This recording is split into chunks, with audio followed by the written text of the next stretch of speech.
नमस्कार, आप देख रहे हैं न्यूज 18 इंडिया। मैं हूं आपके साथ प्रीति रघुनंदन। जैसे जैसे चुनाव की आहट तेज हो रही है, आरोप प्रत्यारोप का सिलसिला भी और तेज होता जा रहा है। निकाय चुनाव से लेकर विधानसभा चुनावों तक नोटबंदी को मुद्दा बनाने की तैयारी हो रही है। केंद्र सरकार की नोटबंदी के तरीके पर कांग्रेस पार्टी सवाल खड़े कर रही है, तो दूसरी तरफ इसे उद्योगपतियों को फायदा पहुंचाने का हथकंडा भी बता रही है। वहीं प्रधानमंत्री नरेंद्र मोदी इसे देश हित में उठाया गया कदम बता रहे हैं। हर जगह दोनों नेता एक जैसे दावे कर रहे हैं, यानी आने वाले दिनों में हर चुनाव के लिए नोटबंदी ही चक्रव्यूह साबित होने वाला है। ऐसे में सवाल उठ रहा है कि कौन तोड़ेगा नोटबंदी का चक्रव्यूह। अमिताभ बच्चन जी की एक फिल्म थी नमकलाल, याद है आपको? उसमें एक गाना था, आपको तो लगता है बस यही सपना, राम राम जपना, गरीब का माल अपना। 70 साल तक जिन्होंने मलाई खाई है, ऐसे तगड़े तगड़े लोग इसको सफल न हो इसके लिए सब कुछ करेंगे, हर तरकीब अपनाएंगे, पूरी ताकत लगा देंगे और किसी ने भी ताकत लगाने में कसर नहीं छोड़ी है। जिससे जो हुआ वो सब करने की कोशिश की है, लेकिन 125 करोड़ देशवासियों के संकल्प के सामने ये 70 साल से मलाई खाने वाले लोग कभी टिक नहीं सकते, जीत नहीं सकते। एंग्री यंग मैन की छवि में राहुल फिल्मी तड़का लगा रहे हैं, तो नरेंद्र मोदी तमाम आरोपों को मजाक में उड़ाने के बाद एंग्री ओल्ड मैन के अंदाज में आने में देर नहीं करते। धर्मशाला से राहुल देश भर में गंवाई सियासी जमीन की तलाश में हुंकार भर रहे हैं। 15 लाख रुपए नहीं आए, 15 लाख का सूट पहन गया। आपको हिंदुस्तान के गरीब लोगों को 3 रुपए का लड्डू, डिमोनेटाइजेशन के बाद विजय माल्या को 1200 करोड़ रुपए का लड्डू खिलाया है। आज के पैसे के बल पर 8 लाख करोड़ रुपया माफ होने वाला है। 99% लोगों से पैसा खींचो, 1% लोगों को सींचो, 50 परिवारों को सींचो। ये था नोटबंदी का सच्चा लक्ष्य। वहीं मुंबई में एक मंच से 1,06,000 करोड़ से ज्यादा के प्रोजेक्ट का उद्घाटन कर मोदी खुद की विकास पुरुष की प्रतिमा गढ़ने की भरसक कोशिश कर रहे हैं। लड़ाई दो तरफा है, तो हमले भी तीखे और तेज हो रहे हैं। इन 70 साल जिन्होंने बर्बाद किए उनको माफ करेगा क्या कि उन्होंने आजाद हिंदुस्तान में 70 साल तक इन गांव वालों को 18 शताब्दी में जीने के लिए मजबूर कर दिया था। उन्होंने उजाला नहीं देखा था, अंधेरी जिंदगी में गुजारा करते थे। हमने 1000 दिन में 18,000 गांवों में बिजली पहुंचाने का बीड़ा उठाया है। जल्द ही 5 राज्यों में चुनाव होने वाले हैं। इनमें उत्तर प्रदेश और पंजाब का घमासान जबरदस्त होगा। आरोप प्रत्यारोप का ये दौर चुनाव की तेज होती आहट के साथ और तेज होगा, ये तय है। और इस मुद्दे पर विस्तार से चर्चा के लिए हमारे साथ जुड़ रहे हैं बीजेपी के प्रवक्ता संबित पात्रा, कांग्रेस के प्रवक्ता रंजीत रंजन, शिवसेना की तरफ से हमारे साथ जुड़ रहे हैं मनीषा कायंदे और समाजवादी पार्टी नेता सीपी राय। साथ ही साथ बहुजन समाज पार्टी के नेता चौधरी मुनव्वर हसन गौड़ भी हमारे साथ हैं। इसके अलावा स्टूडियो में वरिष्ठ पत्रकार शेष नारायण सिंह भी है। आप सभी खास मेहमानों का स्वागत। शुरुआत में कांग्रेस से रंजीत रंजन से सीधे सवाल पूछूंगी। रंजीत जी, ऐसा क्यों लग रहा है आपको कि ये सीधे तौर पर अमीरों के हक में लिया गया फैसला है नोटबंदी, और नोटबंदी का जिक्र हर तरफ हो रहा है, चाहे राहुल गांधी जहां भी जा रहे हैं, प्रधानमंत्री मोदी जहां जा रहे हैं, मायावती ने रैली की तो वहां पर भी नोटबंदी। ऐसा लग रहा है कि चाहे निकाय चुनाव हो या विधानसभा चुनाव, सिर्फ और सिर्फ नोटबंदी के तहत ही अब चुनाव लड़े जाने हैं।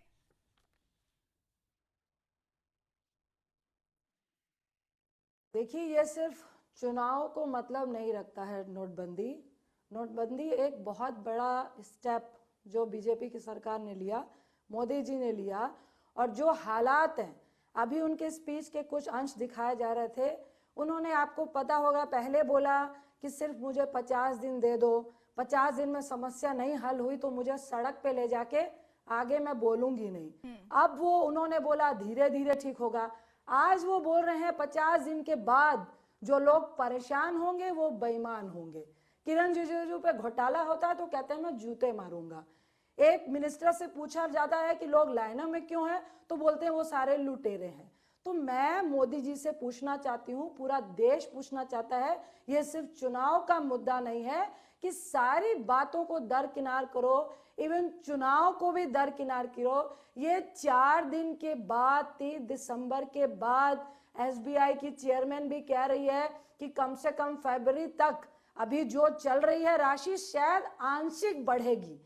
तो जो आपकी स्टेटमेंट बदलती बदलती 60, 70, 80 तक पहुंच गई है, तो क्या गरीबों को आराम मिलेगा? क्या उनको अपनी राशि, अपनी मर्जी की राशि निकालने का हक 30 दिसंबर के बाद मिलेगा?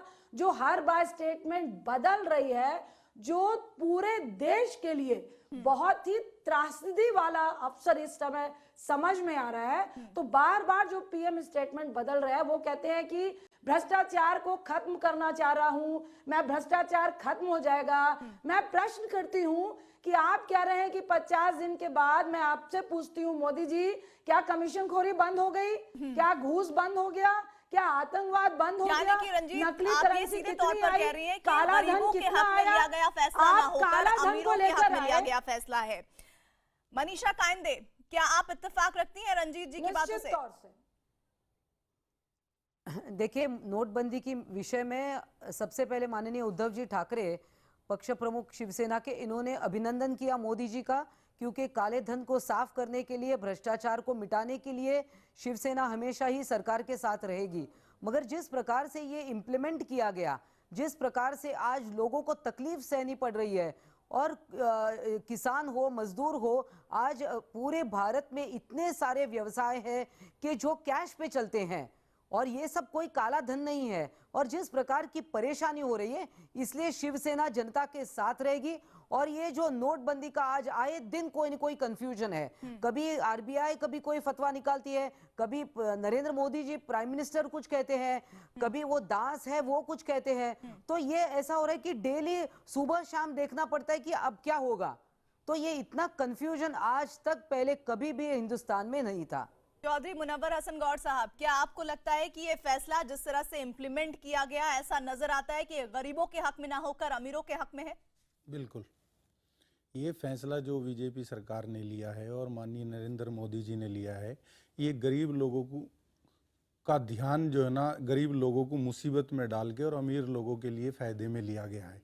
इसका एक ये मैं बता दूं मैडम आपको कि 11 या 12 हज़ार करोड़ रुपया बैंकों में जमा हो गया, जो गरीब लोगों का है, मिडिल क्लास का है सारा पैसा। 8 लाख करोड़ रुपया ऑलरेडी देश के बैंकों का उद्योगपतियों के पास पहले से लौंद पड़ा हुआ है। अगर इन्हें पैसा निकालना था तो वो उद्योगपतियों से पैसा निकालते। अब ये पैसा बैंकों में जमा करा के फिर उन उद्योगपतियों को जो है ना लौंद कर देंगे, क्योंकि किसी गरीब आदमी को तो लौंद नहीं होता इस देश में, 1000 फॉर्मेलिटीज होती हैं उसके लिए तो, और उन्हें आसानी से मिल जाता है। उन्हें ये रातों रात जो है ना विदेश में भी भेज देते हैं लंदन में रहने के लिए। बीजेपी से वो सांसद रहे हैं, आप समझ गई होंगी।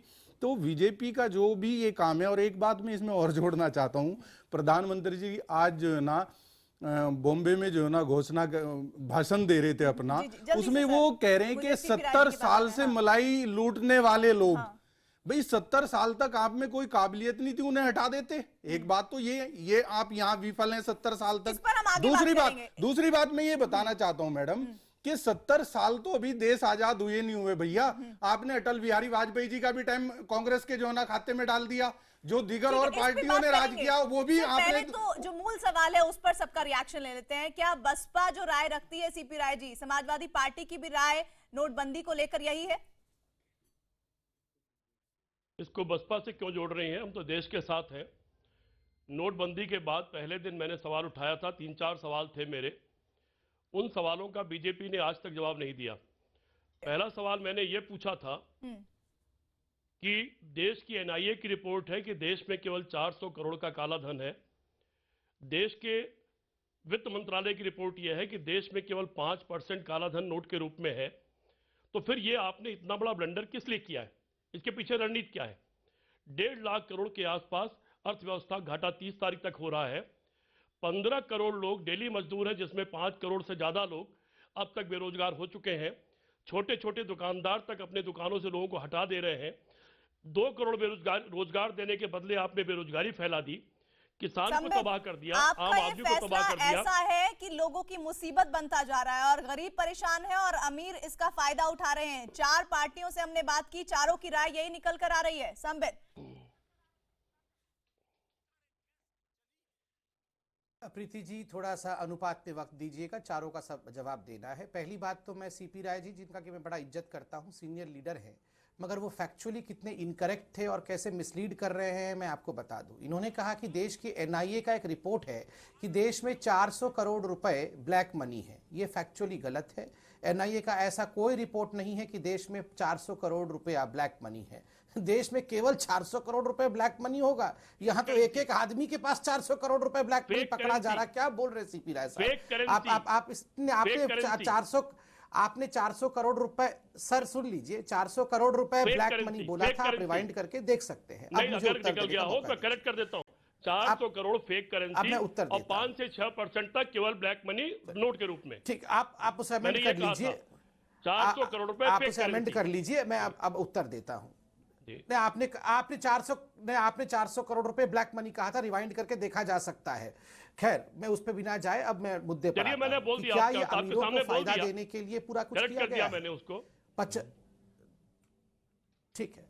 अब thank you for the correction sir. यही अब मैं यही कह रहा था, करेक्ट, आप सही आंकड़े रखें। दूसरी बात, ये राहुल गांधी जी एक ही स्क्रिप्ट लेके हर जगह जा रहे हैं। वो 50 परिवार के बारे में हर दिन 50 जगह गा चुके हैं कि 50 परिवार है जिनके पास सारा पैसा है, 50 परिवार को लोन दे दिया गया, 50 परिवार अमीर बन गए, बाकी सब गरीब है क्योंकि ये 50 परिवार अमीर है।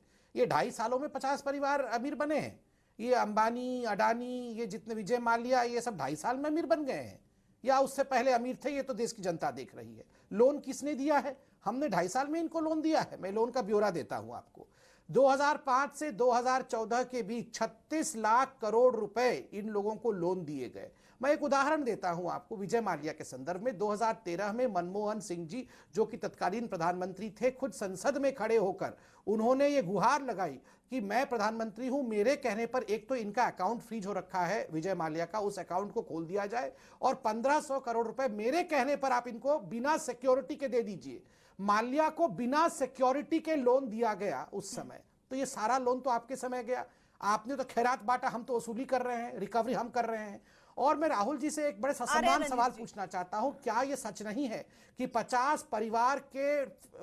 परिवार के फहरिस्त में नंबर 1 कोई परिवार है तो वो गांधी परिवार है? आप कह रहे हैं कि सारा पैसा इन 50 परिवारों के पास जा रहा है कमीशन का।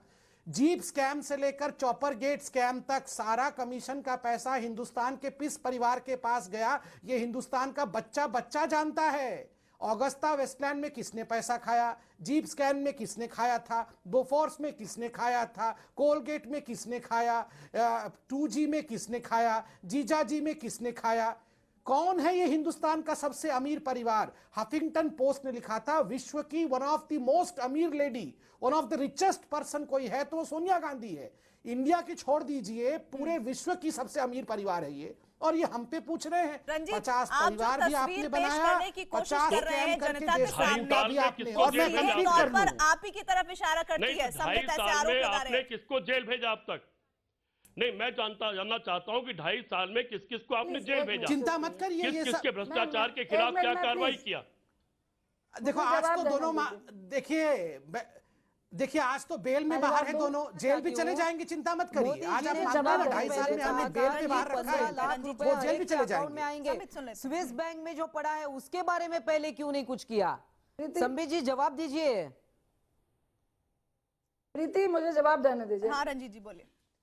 प्रीति जी, मनीषा जी, प्रीति मैं बोलूं? मैं जवाब दे दूं अभी ये बार-बार राहुल गांधी, सोनिया गांधी जी और अरे देश के लोगों को पहले धरपकड़ रहे हैं, वहां पर राहुल गांधी जी, सोनिया गांधी जी, अरे प्लीज प्लीज सुनिए, रिचेस्ट मैन है सोनिया मैम रिचेस्ट नहीं है, सबसे पावरफुल इंडिया की उस टाइम्स में 1 to 10 में आई थी, उसके लिए हम लोग को गर्व है। अभी उन्होंने बहुत सारे घोटाले का दिखाया, पूरा रिजल्ट दिखा रहे हैं। प्लीज संबित जी सुन लीजिए मेरी बात भी, मैंने डिस्टर्ब नहीं किया और हम लोगों ने मैक्सिमम में कार्रवाई की। अभी मैं एक पेज दिखाती हूँ, ये मोदी जी का निजी चिट्ठा है जिसमें इन्होंने 40 करोड़ 10 लाख रुपए सहारा से, जो डायरी में मेंशन है, सीबीआई रेड पड़ी हाँ या ना, सीबीआई संबित जी बता दे। उसके बाद उसमें मोदी जी का नाम है, गुजरात सीएम, वो बता दे। तीसरा कि टैक्स, इनकम टैक्स के ऑफिसर का उसमें साइन था कि नहीं वो बता दे। और अब मोदी जी जो ना खाऊंगा ना खाने दूंगा, नो जीरो टॉलरेंस भ्रष्टाचार में, तो मोदी जी इतना बता दे कि वो अपने ऊपर कार्रवाई या हाँ या ना का जवाब भी देंगे कि नहीं। सिर्फ देश इतना जानना चाहता है, ये तो बताना पड़ेगा ना। बार बार संबित जी भूल जाते हैं कि 2.5 साल से सत्ता में हम नहीं है। मोदी जी ने कहा बड़े मजाकिया लहजे में कि 50% गांव में बिजली नहीं है, 50% गरीबी है। अगर मोदी जी, अगर आप मान रहे हैं कि 60 साल हमने राज किया, तो कोई घास छिल के तो राज किया नहीं, प्लीज कोई घास छिल के तो राज किया नहीं। दूसरा, अगर प्लीज 1 मिनट 30 सेकंड में, अगर 50% बिजली नहीं है और 50% लोग गरीब है और हम उसको नहीं कर पाए, प्लीज सुनिए। तो मोदी जी अगर इसको एक्सेप्ट कर रहे हैं, तो अगर आप लगा रही हैं, पहले कैशलेस जरूरी कि पहले गरीबी और बिजली जरूरी? आप जवाब नहीं सुनना चाहती, इंटरनेट जरूरी, आप जवाब नहीं सुनना चाहती, एटीएम जरूरी, आपने आरोप लगाया, उत्तर सुनिए ना जरूरी, संबित कि आप पहले बोलिए। कैशलेस जरूरी? जी बोलिए। मैं कैसे, अच्छा देखिए, पहली बात है प्रधानमंत्री पर इन्होंने कुछ आक्षेप लगाया। मैं इसको बिल्कुल फैक्चुअली आपको डाटा दूंगा क्योंकि देश की जनता देख रही है। इन्होंने कहा राहुल गांधी, वो कागज पकड़ी भी हुई है कि राहुल गांधी ने ये कागज दिखाया। ये कागज लेकर प्रशांत भूषण गए थे, उससे पहले गए थे सुप्रीम कोर्ट में। ये परसों का मैं टाइम्स ऑफ इंडिया में सुप्रीम कोर्ट का ऑब्जर्वेशन जो छपा है आपको दिखा रहा हूं। Documents Rahul used to attack Modi were termed fictitious by Supreme Court. Can't order probe based on them. जो कागज राहुल गांधी दिखा रहे हैं उस कागज को सुप्रीम कोर्ट ने फर्जी, नॉट जेन्युइन, जीरो और अनऑथेंटिक बताया है। सुप्रीम कोर्ट से बड़े हैं हमारे राहुल गांधी। जिस दिन सुप्रीम कोर्ट से बड़े हो जाएंगे राहुल गांधी, हम उत्तर देंगे। सुप्रीम कोर्ट ने उस कागज को फर्जी बोल के ऐसे फाड़ के फेंक दिया है। तो ये राहुल गांधी कौन सी चीज है? सुप्रीम कोर्ट से बड़े हैं क्या? ये कौन सी चीज है जो राहुल गांधी को उत्तर दिया जाए? सुप्रीम कोर्ट ने इसको फर्जी बता दिया है, फिक्टिशियस। मैं पढ़ देता हूं क्योंकि इतना महत्वपूर्ण विषय है, देश को जानना चाहिए। एग्जैक्ट वर्ड जो सुप्रीम कोर्ट के ओरल ऑब्जर्वेशन है, I quote, Sahara group documents are not genuine, they are fictitious, zero and not authentic. We cannot start an investigation based on these evidence. मैं आपके बीच में नहीं बोल रहा था, सुन लीजिए, मैं आपके बीच में नहीं बोल रहा था, सुन लीजिए। पहली बात, सुप्रीम कोर्ट का ओरल ऑब्जर्वेशन बेकार है। राहुल गांधी जी का ओरल ऑब्जर्वेशन भगवत गीता है। सुप्रीम कोर्ट ने ओरली कह दिया तो ये बोल रही है कि अरे सुप्रीम कोर्ट को ओरल ऑब्जर्वेशन है, छोड़ दो ना। राहुल गांधी ओरली बोलते तो हम बोलेंगे ओहो भगवान कृष्ण प्रकट हो गए हैं। अब इन्होंने कहा है तो इस पे हमें उत्तर देना पड़ेगा। क्यों? सुप्रीम कोर्ट से जिस दिन राहुल जी बड़े हो जाए ना, उस दिन सवाल पूछिएगा, जवाब देंगे। उससे पहले आप जवाब पूछिएगा मत हमसे। मुन्नावर जी, ऐसा लग रहा है कि नोटबंदी का चक्रव्यूह सा बन गया है और हर कोई जो भी जहां पहुंचता है वो इस चक्रव्यूह में रंजीता जी 30 सेकंड में आप अपनी बात खत्म करिएगा और उसके बाद फिर मैं मुन्नावर जी की तरफ जाऊंगी, जल्दी से।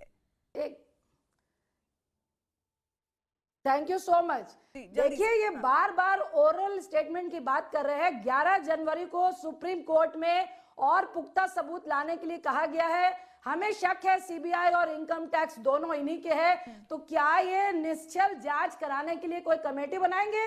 जीरो टॉलरेंस के तहत ना खाऊंगा ना खाने दूंगा। संबित जी, एक बार तो बोल दीजिए कि डायरी में मोदी जी का नाम था या नहीं। देश सुनना चाहता है, हाँ या ना। इनकम टैक्स ऑफिसर के साइन थे कि नहीं, हाँ या ना। सिर्फ इतना बता दीजिए। फिर ओरल जो आप सुप्रीम कोर्ट की बात कर रहे हैं और जो उनकी जजमेंट लिखी है उसमें जो 11 जनवरी का टाइम दिया है, तो फिर आप ये देश को जिस तरह से गुमराह कर रहे हैं वो आपको 11 जनवरी को क्लियर हो जाएगा। Thank you so much. जल्दी से अब आप इस पर लास्ट कमेंट दीजिए और फिर हम दूसरे पैनलिस्ट की तरफ बढ़ना चाहते हैं। प्रीति जी, मैं यस, बिल्कुल। देखिए 11 जनवरी को अब मेरे को लगता है प्रिपरेशन करके हमारी बहन रंजीत जी नहीं आई है, क्योंकि जिन कागजों के विषय में वो जिक्र हो रहा है उन कागजों को खारिज कर दिया है। उन्होंने कहा कि अगर कोई और एविडेंस है तो लेके आइए, हम चिंता करेंगे। और अभी तक दिसंबर 16 का डेट दिया था एविडेंस जमा करने के लिए, किसी ने कोई एविडेंस जमा नहीं किया। राहुल गांधी के पास कुछ था तो जाके जमा कर देते। और उन कागजों के लिए सुप्रीम कोर्ट ने कहा है, आप डायरी कह रहे, गलत कह रही है, डायरी नहीं है, ये ईमेल है। जब ये सवाल पूछा गया कि इस ईमेल का क्या होगा, तो सुप्रीम कोर्ट ने कहा, सुन लीजिए मैडम प्लीज, मैं बीच में नहीं बोल रहा था। एक बात में देखिए, मैं दूध का पानी नहीं बनाता हूं राहुल जी की तरह। मैं दूध का पानी नहीं बनाता हूं, दूध का दूध और दूध पानी का पानी बनाता हूं। तो सुन लीजिए, सुप्रीम कोर्ट ने कहा the entire world can be rocked if action was to be taken on such material, any unscrupulous person can make such computer entries. मैं आपको एक बड़ी बात बताता हूं, और इस पे एक सेकंड मैं कंप्लीट मैं चाहूंगी कि फिर ये विषय बहुत ही डाइवर्ट हो जाएगा। हमारा मसला जिस पर हम लगातार चर्चा करने की कोशिश इस घंटे में कर रहे हैं वो ये कि क्या निकाय चुनाव या फिर विधानसभा चुनाव जिसका भी कैंपेन हो रहा है या जिसके भी नतीजे आ रहे हैं, क्या वो नोटबंदी में सीमित हो गए हैं? शेष नारायण जी, ऐसा नहीं लग रहा है कि दूसरे मुद्दे सब पीछे छूटते हुए नजर आ रहे हैं और ये मुद्दा नोटबंदी का सबसे आगे कतार में है? और इसके अलावा जहां भी जिस भी बड़े नेता की रैली होती है वो ये मुद्दा लाता है और गरीब को अपना और अमीर को कहता है कि देखिए ये तो अमीरों के फेवर में है। इस पर आपको कितनी बड़ी चोट लग रही है? शेष नारायण जी भाई, ये जो मुद्दा है इसने हिंदुस्तान में रहने वाले या 8 नवंबर के बाद जो भी हिंदुस्तान में आया, जो फॉरेन टूरिस्ट भी आए, सबको इन्वॉल्व करता है। हर शख्स इस शहर में इससे परेशान तो है। अब ये जाहिर है कि जिस फैसले का पूरे देश की हर आम व खास पे असर पड़ रहा है, वो मुद्दा तो बनेगा। मुद्दा कैसे बनता है? मुद्दा तो है ये। अब इस मुद्दे का फायदा कैसे लेंगे? जब नरेंद्र मोदी जी के भाषणों को 8 नवंबर के भाषण का तो क्या जलवे थे। भ्रष्टाचार खत्म करेंगे, ब्लैक मनी खत्म करेंगे, टेररिज्म खत्म करेंगे। बदकिस्मती ये है कि भ्रष्टाचार के रास्ते ही वो ब्लैक मनी सफेद हो गई और वो बैंकों में पहुंच गई। अब ये कहना कि ब्लैक मनी कैश में नहीं थी, बिल्कुल बेकार की बात है। कैश में थी ब्लैक मनी, लेकिन चूंकि भ्रष्टाचार का तंत्र इतना बड़ा था कि वहां आ गया वो, तो वो मुद्दा है।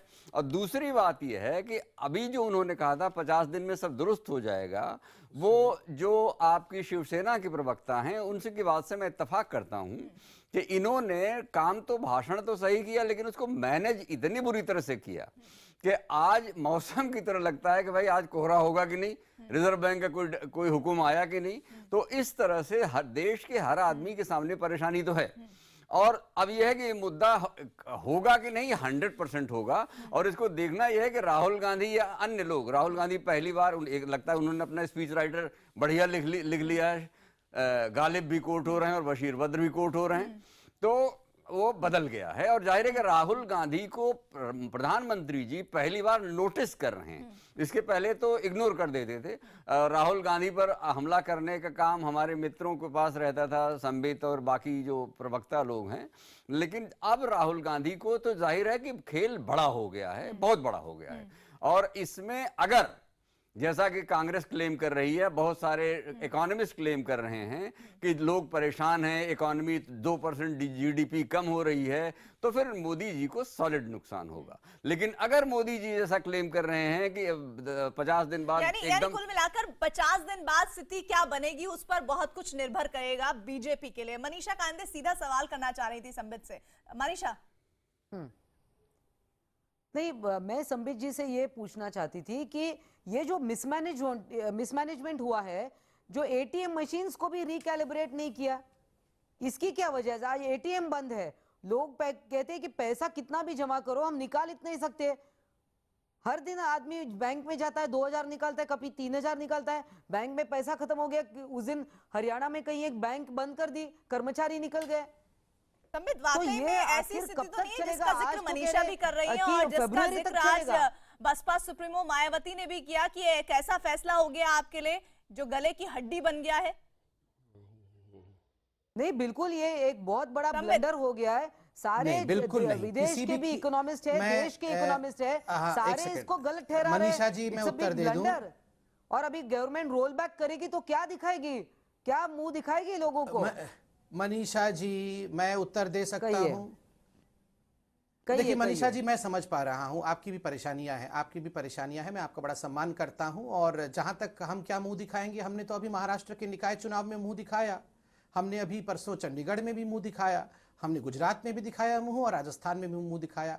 शिवसेना की अपनी परेशानियां हैं, ये अस्तित्व की लड़ाई शिवसेना लड़ रही है स्वाभाविक रूप से, इसलिए आप नहीं, हमारी कोई अस्तित्व की लड़ाई नहीं है, पूछ रहे हैं कंजम्पशन के पूरा लोगों देश को, मगर आप सरकार में भी परेशान है संबित जी। नहीं, चलिए खैर, ये कोई बीजेपी और शिवसेना की बात नहीं है, वो ठीक है, तो आप सरकार में भी तो बने हुए हैं, तो heart within your heart you are agreeing, but आप बोलना नहीं चाहते, मैं भी समझता हूं, बात है।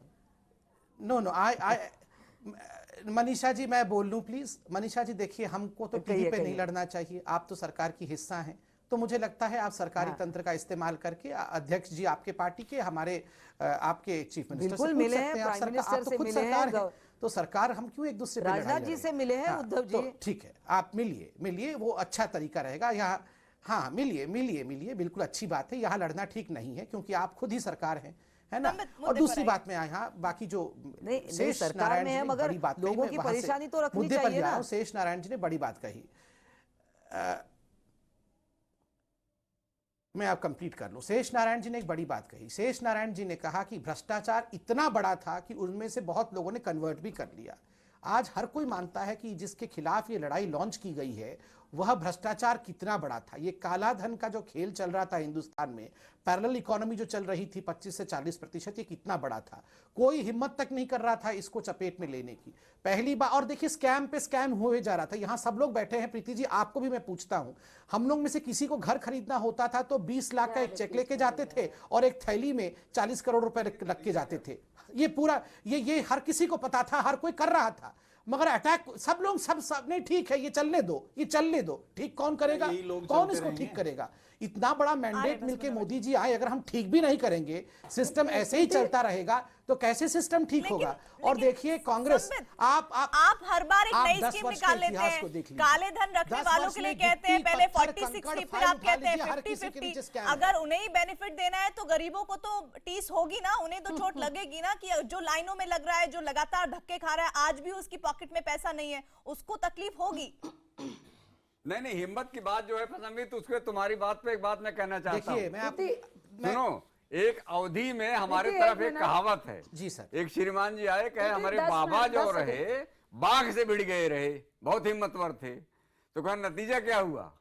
तो ये बाघ से जो भिड़ गए हैं अपने प्रधानमंत्री जी, भ्रष्टाचार और काला धन दोनों मिलके, और वो कहते हैं 70 साल से ये लोग देश को तबाह किए हुए थे, तो उसमें से निकल के आने के रास्ते भी बताओ ना। असली इस वक्त देश एकदम टकटकी माने देख रहा है कि नरेंद्र मोदी जी ने जो 8 नवंबर को भाषण किया था और उसके जो कॉन्सिक्वेंसेज हुए हैं, उससे क्या वो निकल पाएंगे या देश निकल पाएगा, ये इस वक्त बड़ा इंपॉर्टेंट सवाल है। 6 दिन बाकी है संबित, जल्दी से 30 सेकंड में पूरा करिए और फिर मैं दूसरे पैनलिस्ट नाराज हो जाएंगे। मैं इसका उत्तर देता हूं। देखिए शेष नारायण जी ने कहा कि गांव में अवध में एक बाघ से लड़ गया एक आदमी, नतीजा क्या हुआ। ठीक कह रहे हैं, ये भ्रष्टाचार और कालाधन अगर खूंखार बाघ था, आदमखोर बाघ था, अगर प्रधानमंत्री हिम्मत करके उससे लड़ गए हैं तो हम लोगों को आलोचना नहीं करनी चाहिए। हम सबको प्रधानमंत्री का हाथ बन जाना चाहिए, इस बाघ को, आदमखोर बाघ को परास्त कर देना चाहिए, मजाक नहीं बनाना चाहिए। हर कोई मान रहा है कि वो ऐसे बहुत सारे लोग हैं जो ये कह रहे हैं कि ऐसा लग रहा है कि 20वीं मंजिल से प्रधानमंत्री ने छलांग लगा दी है। इस फैसले में अब होगा क्या वो तब देखा जाएगा। 50 दिन पूरे होने वाले हैं, 6 दिन बाद। मैं मुनव्वर जी को इस चर्चा में शामिल करना चाहती हूँ, बहुत देर से कुछ कहना चाह रहे हैं। मुनव्वर जी, क्या वाकई बाघ से लड़ गए हैं, काला धन और भ्रष्टाचार रूपी बाघ से लड़ गए हैं प्रधानमंत्री, या फिर 20वीं मंजिल से छलांग लगा दी है? दोनों ही काम कर दिए प्रधानमंत्री जी ने, और किसी में से बचने वाले नहीं है। आपको मैं ये बता, समित जी से मैं एक बात पूछना चाहता हूँ। समित जी, हमारे देश में एक कानून है और उसके तहत जो है ना ये देश चलता है। AR अंतुले साहब महाराष्ट्र के मुख्यमंत्री जो कांग्रेस के थे, इसी तरह के जो ना आरोपों में उनका नाम आया और उन्हें इस्तीफा देना पड़ा। आपके खुद के मदन लाल खुराना जी जो दिल्ली के मुख्यमंत्री थे, उनका इसी तरह के आरोपों में नाम आया और उन्हें इस्तीफा देना पड़ा। आपके लाल कृष्ण आडवाणी जी थे, उन्होंने भी अपना इस्तीफा इसी तरह के मामलों में फंस के दिया। तो प्रधानमंत्री जी क्यों नहीं? प्रधानमंत्री जी को भी इस्तीफा देना चाहिए। अगर वो डिस्प्रपोर्शनेट एसेट केस में मायावती जी पे केस चल रहा है, सीबीआई की पूछताछ हो रही है, सर वो खत्म हो खुद चुके चुनाव लड़ेंगी बोल रही है, और यहाँ हम खत्म हो चुके। दो बार आप आते हैं, उल्टे सीधे तरीके से उन्हें बाहर निकालते हैं। मेरी बात का सीधे तरीके से जवाब दे दे सर, मेरी बात का सुमित जी सीधे तरीके से जवाब दे दे, सुमित पात्रा जी मेरी बात का सीधा जवाब दे दें। आप जो है ना, आपको जो भी छेड़ता है आप कहते हैं आपका दर्द हम समझ रहे हैं। अरे भाई, देश की जनता का दर्द अगर आप समझ ले तो बहुत होगा। आपने आपको सत्ता में देश की जनता इसलिए लाई है कि आप उनका दर्द समझे, आप उन्हें दर्द में ना डालें।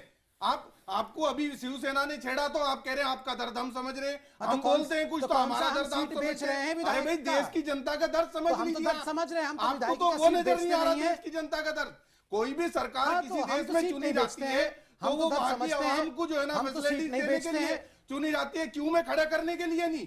आपने ये गरीब लोगों के खिलाफ फैसला लिया है और हम गरीब जनता की जो है ना रहनुमाई करते हैं, आप जो है ना अमीर लोगों की रहनुमाई करते हैं। आप ये पैसा जमा करा के फिर गरीब अमीर लोगों को जो ना लोन देंगे। आप कौन सी बात कर रहे हैं सर यहाँ बैठ के चैनल पे?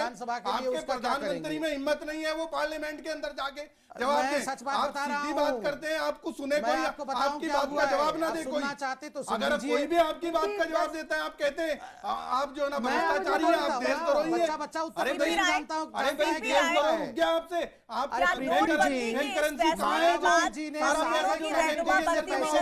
जो बीजेपी और पैसे रखे थे, और जैसा ही ये नोटबंदी हुआ है वो सारा पैसा बेकार हो गया है जो विधायकी के लिए इन्होंने पैसा लिया था बीएसपी वालों ने। अब वो कैसे सपोर्ट करेंगे इसके लिए भाग रहे हैं। नोटबंदी के फैसले को लेकर यूपी में जानता है कि आपने क्या पैसा सरकार लिया था। अमीरों की रहनुमा बनती दिख रही है। ये हठधर्मी कर रहे हैं आप लोग। देखिए मैं इनके मुद्दों में नहीं घिरता, मेरी आदत नहीं है। मैंने कुछ मुद्दे उठाए थे, खैर हो सकता है मुझसे शब्द गलत निकल गया हो। 400 करोड़ की फेक करेंसी, सिर्फ 5-6% करेंसी के रूप में ब्लैक मनी, और उसके बाद सारे मुद्दे उठाए थे। 20,000 करोड़ रुपया नोट पुराना खर्च करने में, जलाने में और नया छापने में इनका खर्च हो रहा है। 1.5 लाख करोड़ रुपए की देश की आर्थिक व्यवस्था पर 30 तारीख तक की चोट पड़ने जा रही है। कुल 4.25 लाख करोड़ करेंसी अब तक ये दे पाए हैं। बैंक में 15,44,000 करोड़ में से कुल 14.5 लाख करोड़ अब तक जमा हो चुके हैं। 5-6 दिन 7 दिन अभी 30 तारीख तक का बचा हुआ है। इनका रिकॉर्ड बताता है कि इतने दिन में कुल 3600 करोड़ रुपए का इन्होंने अभी तक ब्लैक मनी पकड़ा है। ये करना क्या चाहते हैं? मुझे तो इनके इरादे पर शक है। ये जो कह रहे हैं कि भ्रष्टाचार से लड़ रहे हैं, तो इनको 1000 परिवारों पर छापा मार देना चाहिए था। सारा भ्रष्टाचार निकल आता, सारा ब्लैक मनी निकल आया होता। लेकिन इरादा वो था नहीं। इरादा ये था, इन्होंने जो वादे किए थे सारे वादे में फेल हो गए। देश की जनता इनको एक असफल और अयोग्य प्रधानमंत्री जानती है। देश की जनता का ध्यान भटकाने के लिए इन्होंने इस तरह का एक मुद्दा छेड़ा है किसी के कहने पर, और ये भी जानते हैं कि ये गलती कर चुके हैं जिससे निकल नहीं पा रहे हैं और निकलने का रास्ता तलाश कर रहे हैं।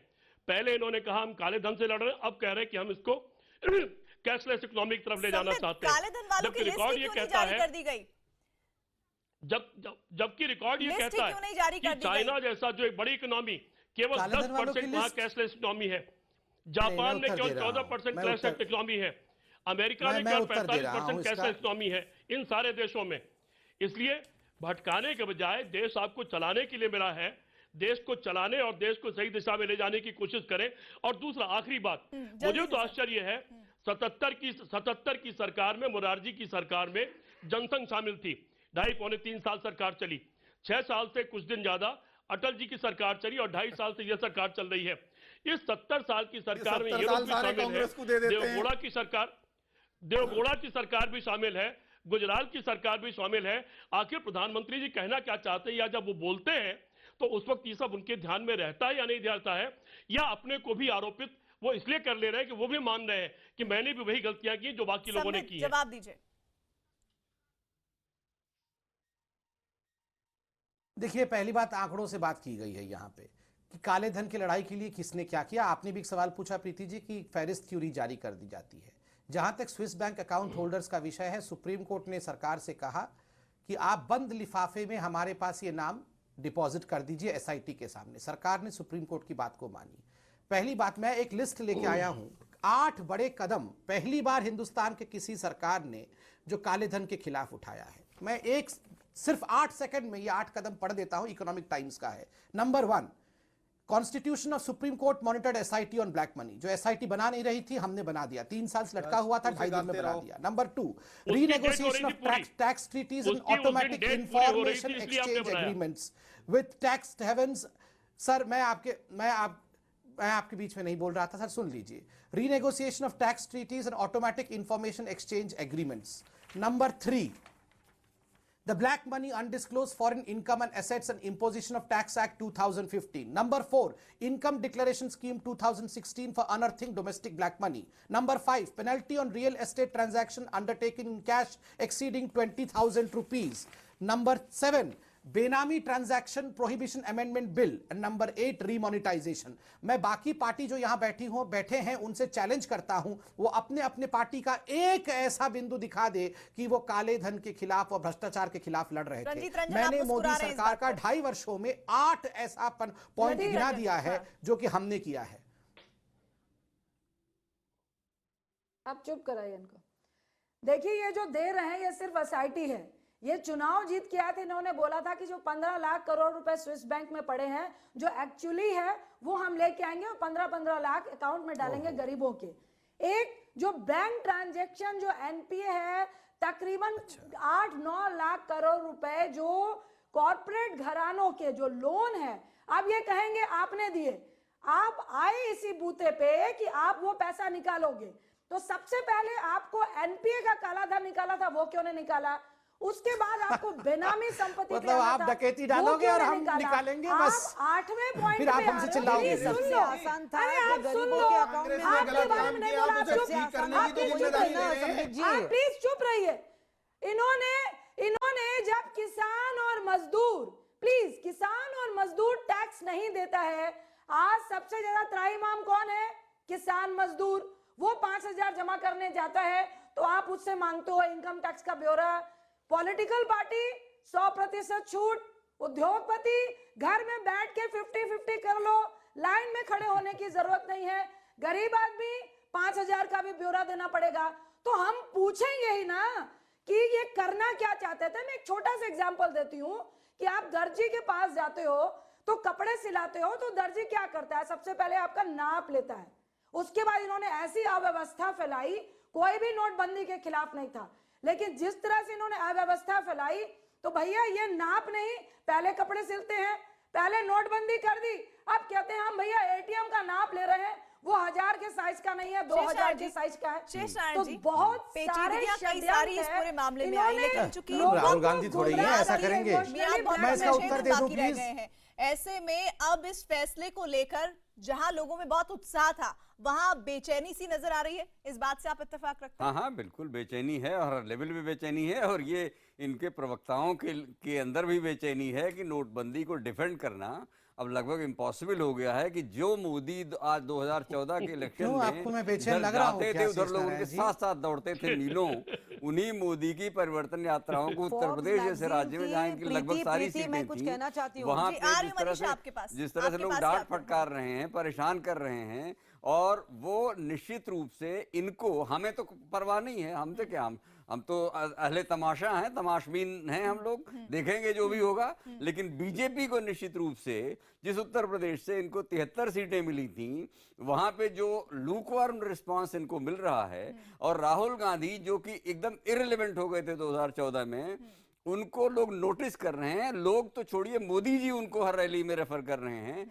और जिस तरह से इस वक्त दहशत है नेशनल रूलिंग पार्टी में, वो चीजें निश्चित रूप से परिवर्तन की तरफ बढ़ रही हैं। अब देखना यह है कि मोदी जी पर विश्वास जनता कितना करती है। 2014 में जितना किया, अगर उतना करती है तो उत्तर प्रदेश भी इनका, पंजाब भी इनका, सब इनका हो गया।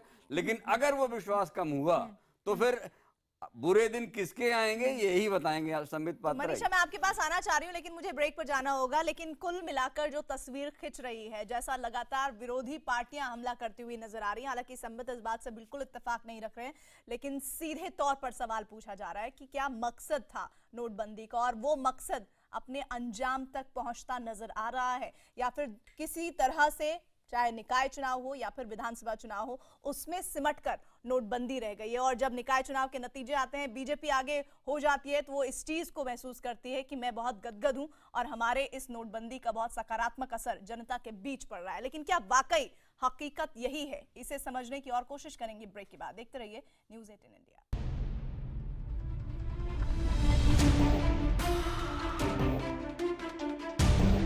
नोटबंदी पर विरोधी पार्टियां बरगलाने की कोशिश आम जनता को कर रही है। लगातार बीजेपी इस बात को पुरजोर तरीके से उठा रही है, लेकिन बीजेपी की सहयोगी शिवसेना भी इस पूरे फैसले को किस नजरिए से देखती है, उसी को समझने के लिए हम सीधे मनीषा का रुख करेंगे। मनीषा, आपको भी कहीं ना कहीं लगता है कि जनता के साथ एक धोखा हो गया है नोटबंदी के चलते?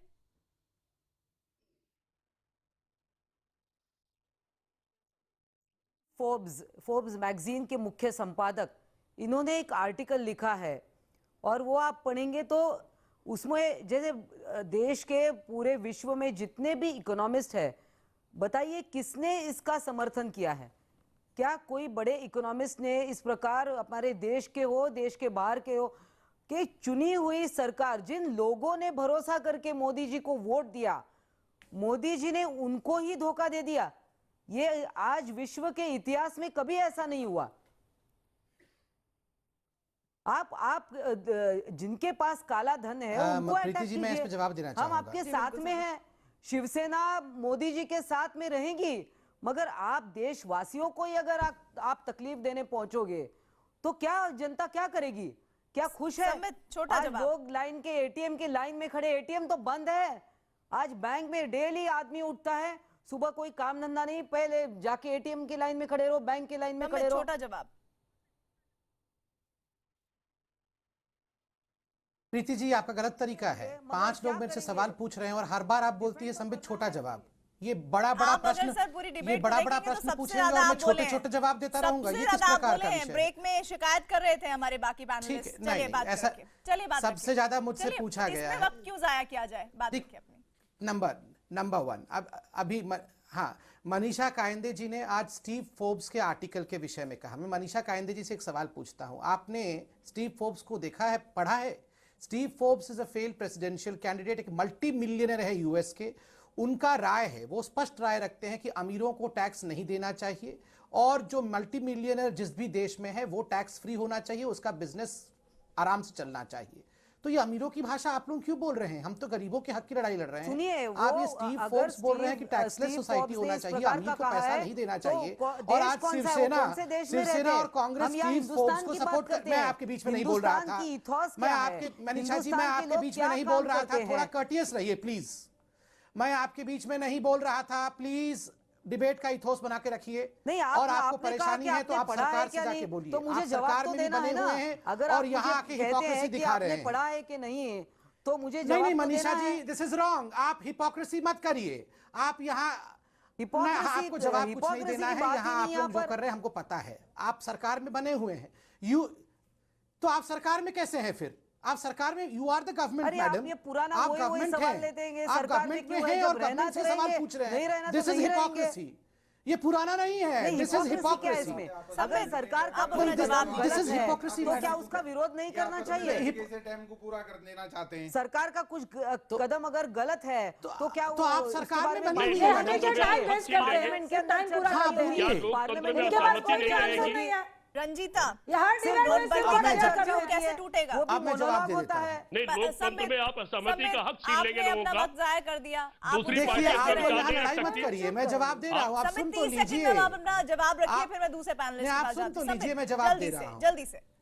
जी देखिए, मैं एक बार बताऊं, स्पष्ट बता रहा हूं, ये जो राजनीतिक पार्टी हैं, आप इनको देखिए, ये अमीरों का, मैं राहुल गांधी नहीं हूं कि मैं वक्त पर बात करता हूं, मैं संबित पात्रा हूं भैया, सुन लीजिए कान खोल के। I am not Rahul Gandhi. और नंबर 1, मैं उत्तर दे रहा हूं, सुनिए ध्यान से।